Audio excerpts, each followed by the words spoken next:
তোরটা খুব সুন্দর ডেকোরেশন করেছে। এটা সেপ্টেম্বরের 1 তারিখে ওপেনিং হয়েছে। 2টো পর্যন্ত ছেলেদের টাইম আর 2টো থেকে 5টা পর্যন্ত মেয়েদের টাইম। তারপরে পুরো এনার্জি শেষ। চলো তোমাদের সঙ্গে এখন বাজে সকাল 5:30। প্রতিদিনের মতো আজকেও সকাল সকাল উঠে ব্রাশ করে মুখ ধুয়ে কিছু খেয়ে বেরিয়ে গেলাম জিম, কারণ 6টার দিকে আমার জিম খুলে দেয়। ওর জন্য সকাল সকাল উঠে গেলাম। আর তুমি যদি আমার চ্যানেলটা সাবস্ক্রাইব না করে থাকো, চ্যানেলটা সাবস্ক্রাইব করে অল আইকনটা প্রেস করে নাও। আর ভিডিওটা ভালো লাগলে লাইক কমেন্ট শেয়ার করতে ভুলো না। দেখো তোমাদের সঙ্গে কথা বলতে বলতে ফাইনালি জিমে চলে এসেছি। তোমার হরিঙ্গাটার রোড, এটা হচ্ছে হাবড়া রোড, আর এটা হচ্ছে গাইঘাটা রোড। এই অপোজিটে আমাদের ডিএলসি জিম। আর তোমাদেরকে অ্যাড্রেসটা বলে দিই, এটা হচ্ছে নগরখা বাজার, আমার দোকানের পাশেই। আর এটা হচ্ছে আমাদের জিমের ভিতরটা, খুব সুন্দর ডেকোরেশন করেছে। এটা সেপ্টেম্বরের 1 তারিখে ওপেনিং হয়েছে। ফাইনালি তোমাদের সঙ্গে কথা বলতে বলতে আমার জিম করা কমপ্লিট আজকের মতো। আবারও জিমের ভিতরটা ভালো করে তোমাদেরকে দেখে নিই। আর এই টাইমটা বলে দিই, সকাল 6টা থেকে 2টো পর্যন্ত ছেলেদের টাইম আর 2টো থেকে 5টা পর্যন্ত মেয়েদের টাইম। তারপরে 5টা থেকে আবার 10টা পর্যন্ত ছেলেদের টাইম। শরীরে পুরো এনার্জি শেষ। চলো তোমাদের সঙ্গে গল্প করতে করতে বাড়িতে যাওয়া যাক। আর ভিডিওটা ভালো লাগলে চ্যানেলটা সাবস্ক্রাইব করে অল করে নাও। আর লাইক কমেন্ট শেয়ার করতে কেউ যেন ভুলো না।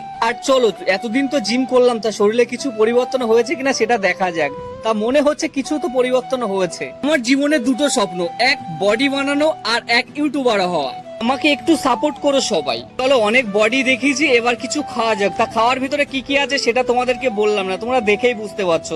আর জিম করলে কি কি খেতে হয় সেটা তো তোমরা জানো। তোমাদেরকে আর দিলাম না, একে একে গপ গপ করে সব খেয়ে নিলাম। আর খেতে খেতে দেখি আমাদের ইরফান চলে আসলো। ইরফানের আবার খুব ইচ্ছা একটু ভিডিও শুট করা। আর তোমাদের সঙ্গে গল্প করতে করতে চলো গোসলটা করে আসি, খুব গরম আর ঘেমে গেছি।